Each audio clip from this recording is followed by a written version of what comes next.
Witness me, smegma crazies, and welcome back to Mad Max. We're headed all the way back to Jeet's territory to start with because, well, I've got some harpoon upgrades to get, and what that requires is being at 0 threat in Jeet's territory. Which, we'll get there. I'm also going to spend some time going through Gastown, or the area immediately surrounding it, to get some Thunderpoon upgrades. Because, well, if we can start killing cars with a single Thunderpoon shot as compared to multiples, that'll be pretty good.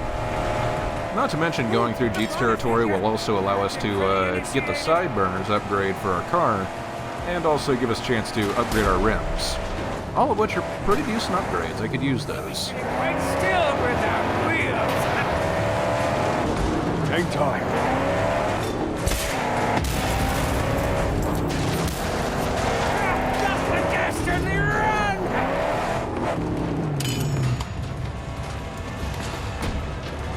Keep an eye out. No surprises. Our prestigious ornament! So mostly I'm going around and yanking down scarecrows, but I do have to apologize about Griffa. You approach different. Am I now your friend? No friends. Allies, maybe. Never friends. Are you afraid I'll die? That some unseen, malevolent power butchers anyone you draw near? No friends. They only mean trouble. That which is broken can be mended by love only. So the reason I have to apologize about Griffa is that there's actually one more conversation with him, but I can no longer get it. Once you finish off all your Griffa upgrading, well, you can't see him anymore. Yeah, there's no more Griffa in the game. I will post a video link from somewhere on YouTube that shows all the conversations, because the last one I think is neat. It does play into the whole thing very well, but I think it's worth seeing at least once.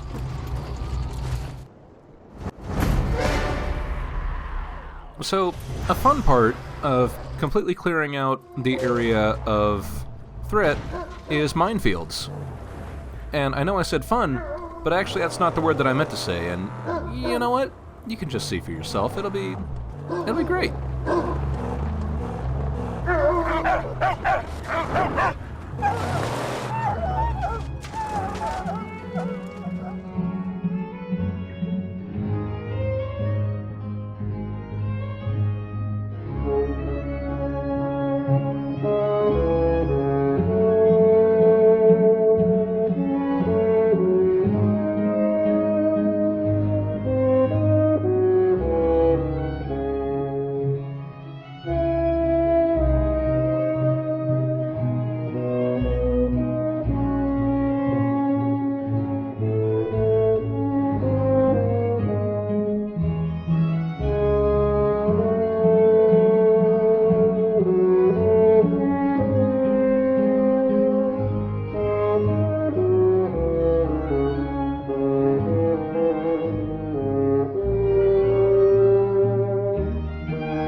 Imagine having to drive around the wasteland in this questionable buggy with no use of fast travel to get around the area, and not knowing exactly where you're going the whole time. The dog has to sniff out the areas in general to find for you, unless you've driven close enough to them.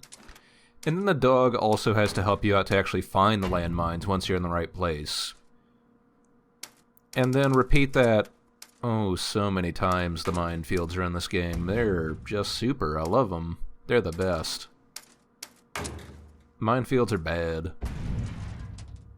But anyway, that's Jeet's territory done with. We've got our really nasty rims. And hey, let's go towards Gastown. Meet a new friend.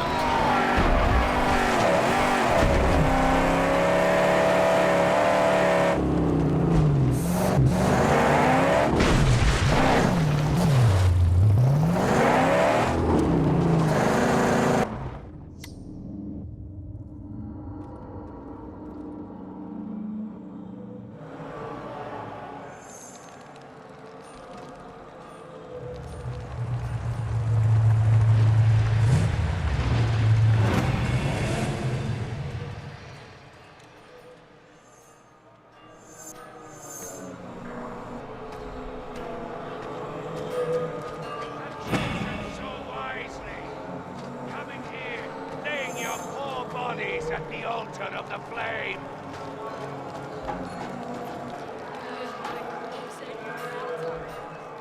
The end times are upon us. I, Deep Friar, spawn of the Great Flame, have beheld it. My children, the flock of Wildfire, eagerly await their righteous salvation. They expect me to deliver them. I see in you a possible salvation. How so? Gastown is doomed. The dunes outside all run red with blood. Dread Scrotus and his war boys spread their bloody gospel of the blade. But you, your goal is elsewhere. That makes you a valuable ally. Nobody's ally. Many of my flock have come from the path of the blade and on to the flame. You'll be rewarded in buffed-up weapons. What do you need? Since Dread Scrotus' recent bout with death by chainsaw to the nugget, the holy machination we call the Warm Embrace has become non-functional. You mean that big tube mounted outside? It leads into the gas-filled belly of Gastown.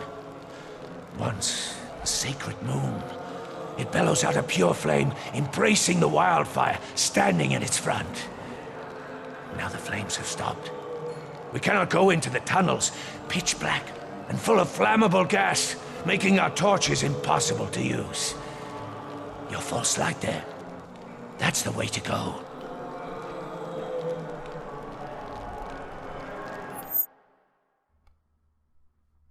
So, Deep Friar wants us to, come on baby, light his fire. And you know what? That's doable. I like him. Deep Friar's a cool guy. He's a helper. Especially because he's going to give us some buffed up weapons. Now, since we did blow open that trade route to the dunes earlier, this is how we have access to the armory in this area.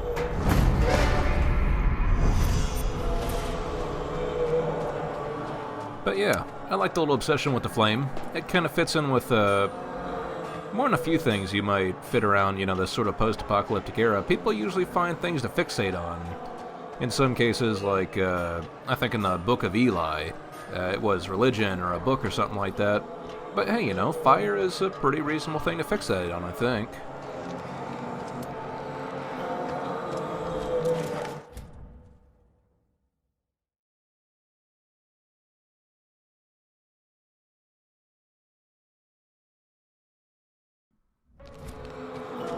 Still, I like Deep Fry's area, and mostly that's because it's short.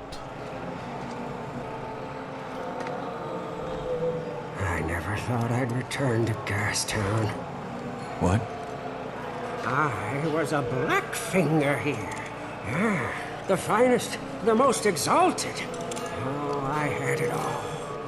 The parts, the purpose.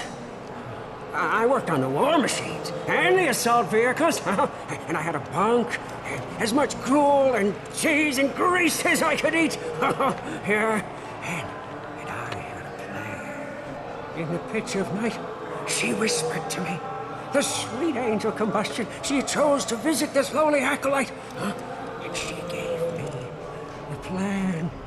Oh, the sweet angel combustion chose to visit this lowly acolyte. What happened?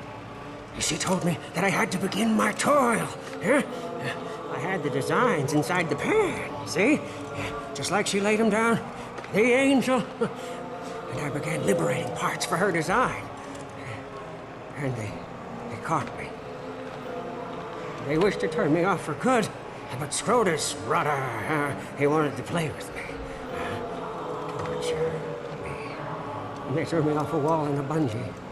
But with the aid of the angel, I made it out. I didn't die. The parts. Deep in the bowels of the underbelly. Hidden away. Wait. Hey. Oh, I think that we can get them for her. Yes, as it was intended by the Shimmy Shammy, using the magnum opus and the harpoon. Let's do it.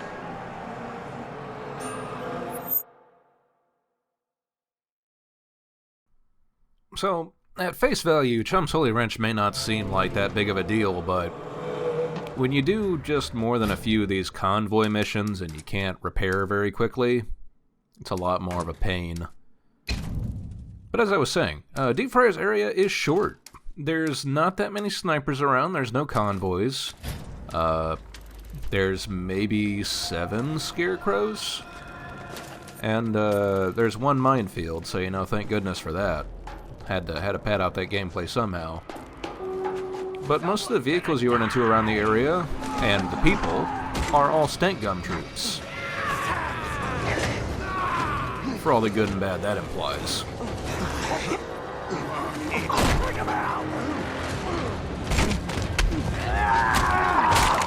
He's hurt! Around! Get him! Fall in with me!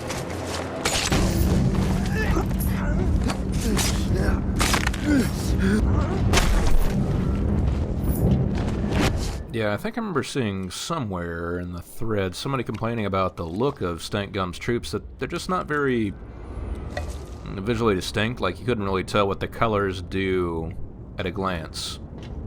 Which is fair. I've noticed the same problem actually with the buzzards more than anybody else. Buzzards and roadkill. That right there is a police helmet from the Road Warrior, so that's neat. But yeah, I've mostly noticed the problem with the roadkill and the buzzards. The buzzards because you see them so rarely. I think their dodgy guys have like sort of a crest on their head, helmets, sort of. But for Scrotus enemies, it's pretty obvious because you know the yellow guys are always dodgy. The armored guys that you have to do guard breaks on, they wear shoulder pads and stuff. Everybody else is just kind of there. I mean, for the war boys, they're kind of painted more yellow than the regular pups. So, yeah, it's easy to tell for them. And although these colors may seem to run together, they always do the same thing. Purple is always just average guys, yellow is dodgy guys, and blue is blocky guys. But for roadkill and buzzards, it's not quite as clear cut. Maybe just because you don't see those enemies that often.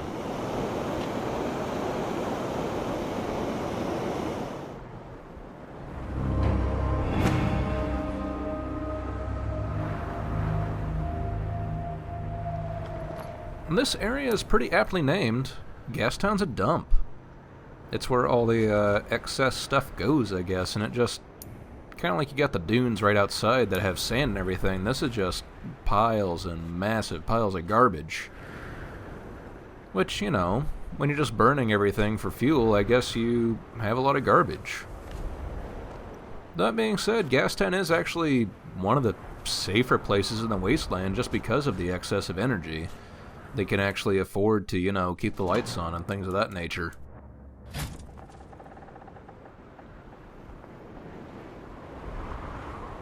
It's a weird thing to realize, but yeah, Gastown's actually one of the safer places in the wasteland, considering everything.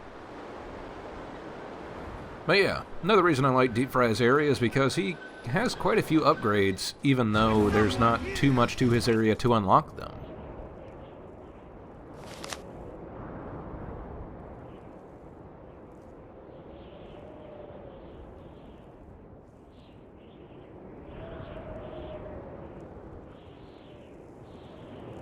Oh, she failed at saving the world.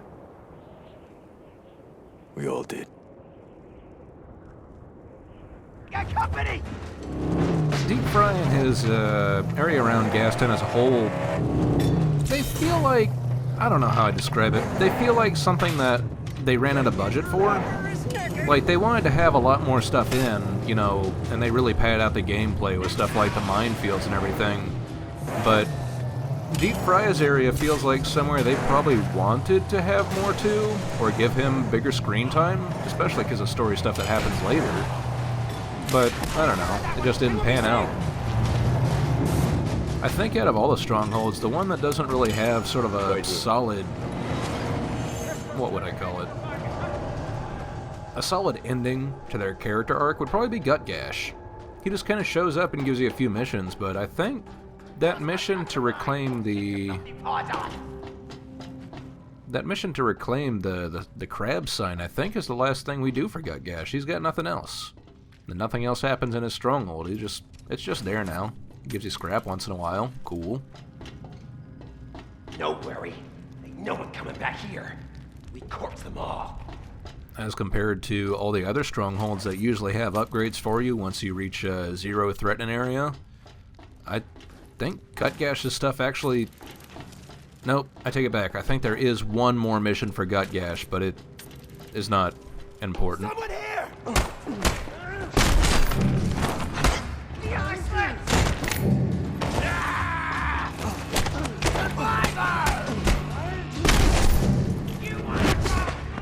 We've got to fight like a true survivor. Now we need some action if we're gonna make it like a true survivor.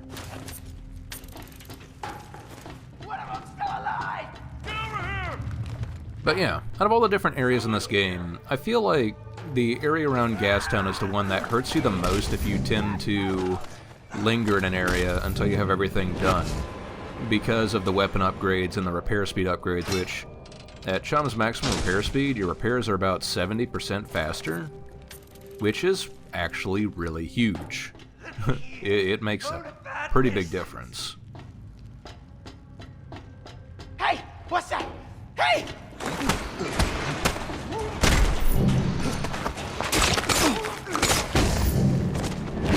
Of course, another benefit to all of Deep Fry's stuff is that it doesn't take very much to outfit his stronghold.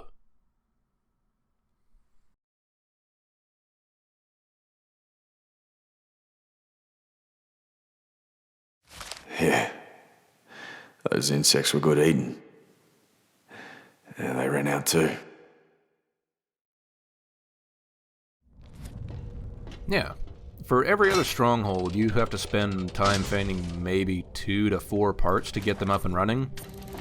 I think Deep Fry is maybe 2 at the most. Most of them are just 1, and that's fantastic, especially for stuff like the Scrap Crew. Hell, that's basically free money coming in. We did it. We found Chum's wrench.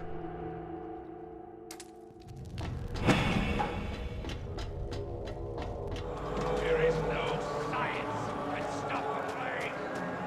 No man can stand against it. But yeah, as compared to all the time that I spent, you know, diffusing minefields, which I think was maybe 45 minutes, in just about the same amount of time, I'm already finding all this stuff for Deep Fry's stronghold and getting what I would consider to be, well, at least comparable results.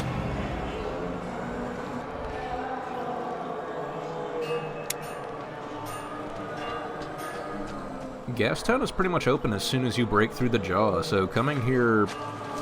I don't know if I would come here first if your car is not upgraded, but coming here before too long is definitely not a bad idea.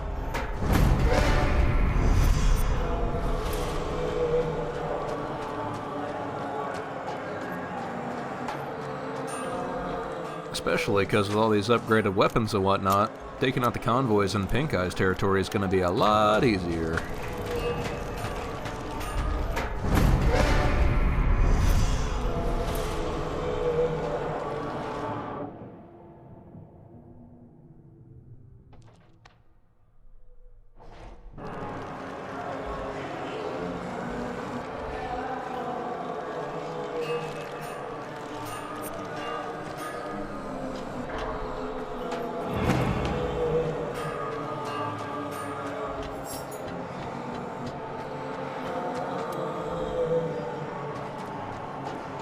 So that's one thing that's different about Deep Fry's area. Even once you have cleared out the entire threat, and it'll say Scrotus no longer patrols this region, that's not true, actually. You'll still see a bunch of the stank gum vehicles, like the tweak rods and stuff, flying around. Whereas everywhere else if you do that, they'll actually just disappear and not come back. So with the Thunderpoon of Rapture, now we're cooking with gas. Now we're playing with fire. And although you can get a 100% damage upgrade, at 50%, this will be enough to take out those 2 armor vehicles, which is a pretty big deal. And as for Chum's Holy Wrench, well, with some superior repair tools, we can make him look better and also do his job better, which is important. Chum's wrench upgrades are actually visual updates for Chum.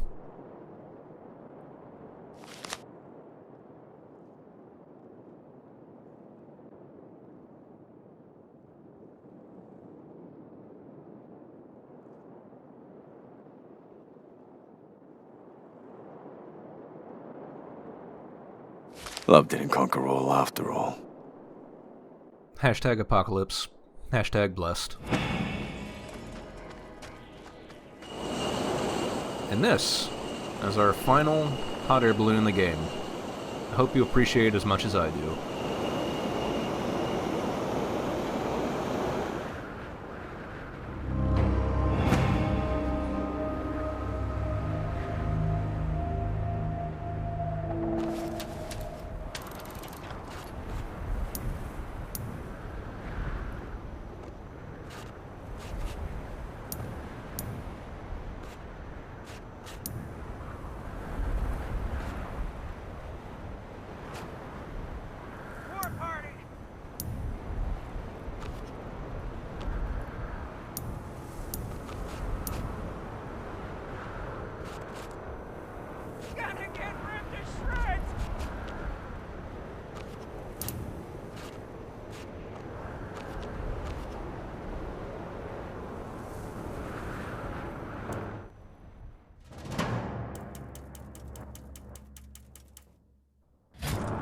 So there you go. All done. Grand Rise region has been exposed. We'll be back around to take care of some of this stuff before too long, but yeah. All 13 hot air balloons used.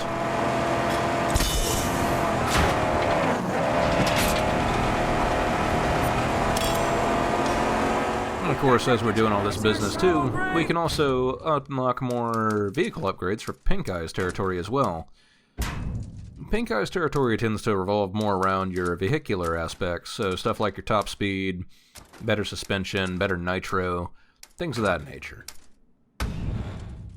So our nitro is as good as it's going to get. Before too long, we'll get the best exhaust, which doubles our top speed from what it was to start with. But you remember way back when we encountered Hope in the when we encountered Hope back there with Gut Gash's and Gut Gash's stronghold? This is us finally going to investigate that and pay it off. Should be to the right.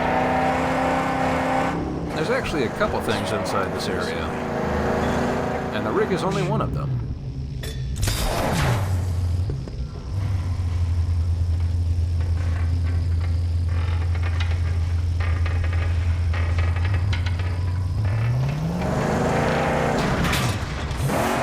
I don't know if I've ever talked about sludge too much, but as you can tell, it kind of really slows down the magnum opus. Just a little bit. Nitro will at least get you a boost to get you going, but it's still not great. And hey, if you want to see an example of how good this thing repairs, look at Chum's repair speed now that down there on the lower right.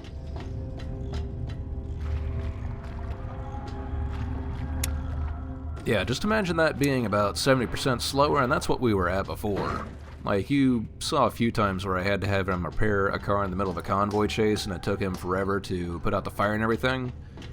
With these better tools, he's in a much better spot, and I appreciate him all the more for it.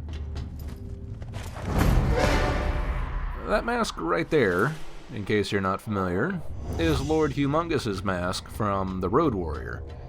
And as I've noticed, and I don't really know exactly what sort of DLC pack I got these masks from.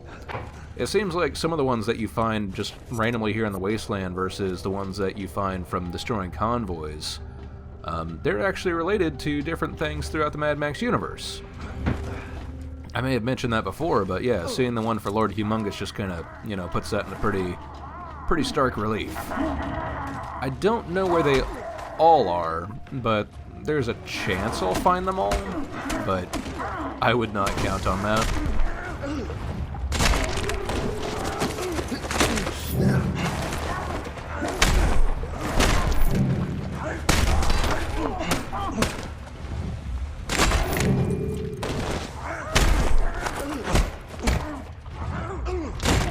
So I mentioned before that the buzzards all kind of don't really have a lot of visual distinction about them.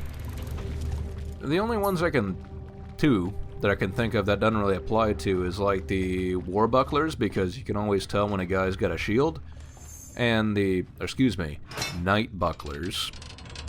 And they're ferals because, well, ferals have a very distinct method of combat.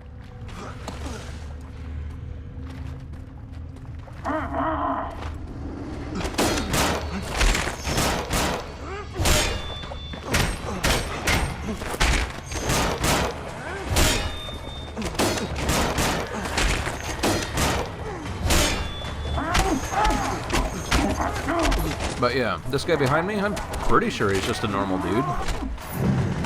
Maybe he's a blocker, I'm not really sure. I mean, part of the problem for buzzards is they're always in these really dark areas, so making out visual distinctions can be kind of difficult. But it's fine. Everything's fine. Everybody's dead.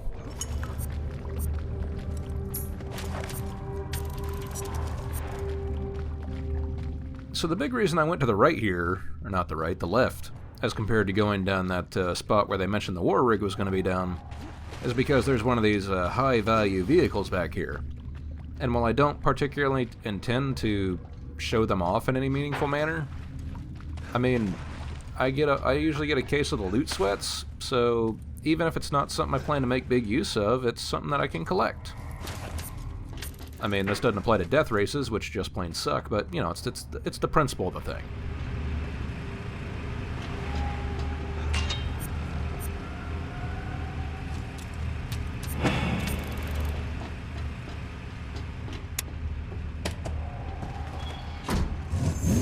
This vehicle, I believe, is called the 12, and it also comes with nitro, because trying to make it through this nasty sludge otherwise would be kind of terrible.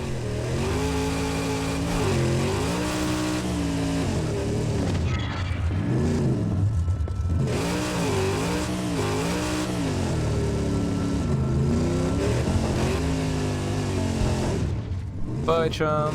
Love you.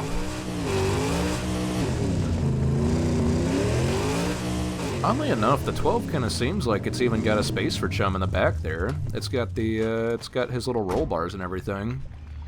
Don't know why we just don't hop in a new... Well, it's not the Magnum Opus. You know, I understand exactly why we don't hop in a new one.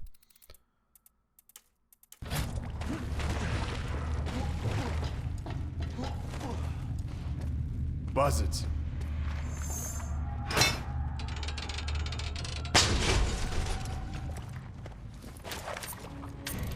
That right there, I think, is an armored guy. You can tell because he's got shoulder pads and spikes on him, I guess.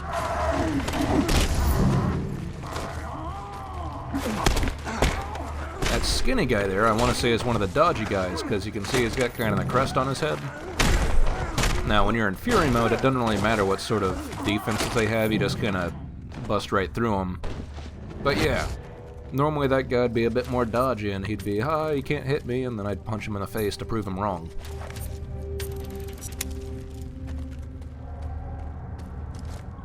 But this is a neat little area. You fight some enemies you don't see too often, which can be useful for one of the challenges, which is to kill a certain number of buzzards on foot at least, so... It's... I don't know if I'd say appreciated, but it's a thing. Another round.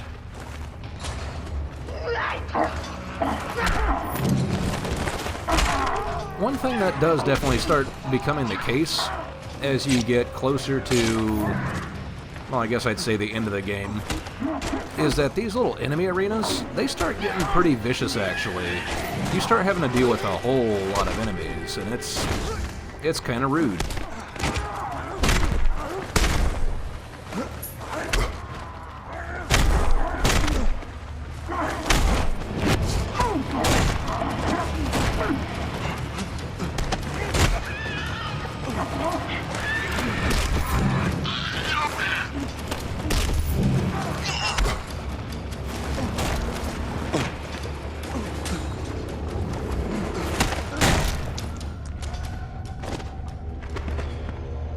Yeah, the amount of enemies, the sheer number that you have to deal with as the game goes on, and some of these camps in Pink Eye's territory, it reaches kind of ridiculous numbers.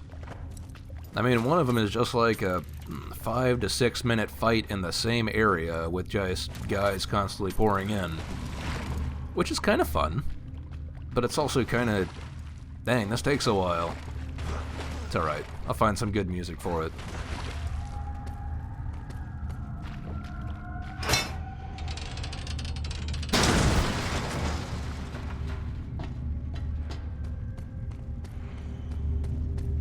There it is. Oh, big one. This kind of war rig is the sort of thing you'd see Furiosa and Max driving in Mad Max Fury Road. They are large vehicles. They are very large vehicles.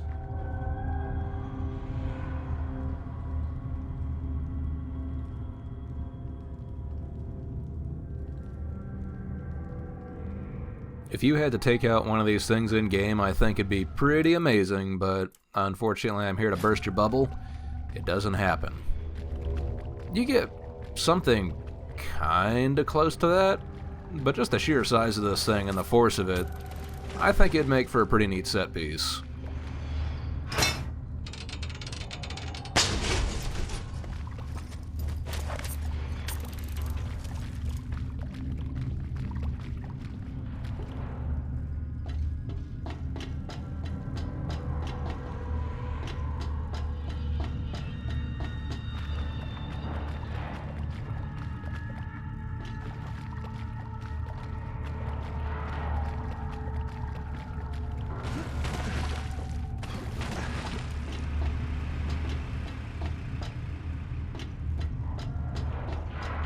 But yeah, that thing that we were sent back here to find all that time ago, it was a maximum magazine for the sniper rifle. So now, instead of 4 shots, we get 5 shots before reloading. Which is still not really amazing, actually. Yeah, I don't know, the sniper rifle just kind of starts out good and then it remains good for some time. It never particularly upgrades.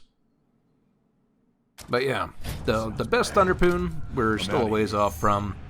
And Hope actually has another mission for us, but to get to there, we'll have to head all the way into Gastown, which I'm not ready for some time yet. We'll get there eventually, though. In the meantime, I've got to drive this here vehicular, the 12, back to Pink Eye's territory so I can add to my collection. But until then, I'm gonna go ahead and sign off, so until next time, stay thirsty.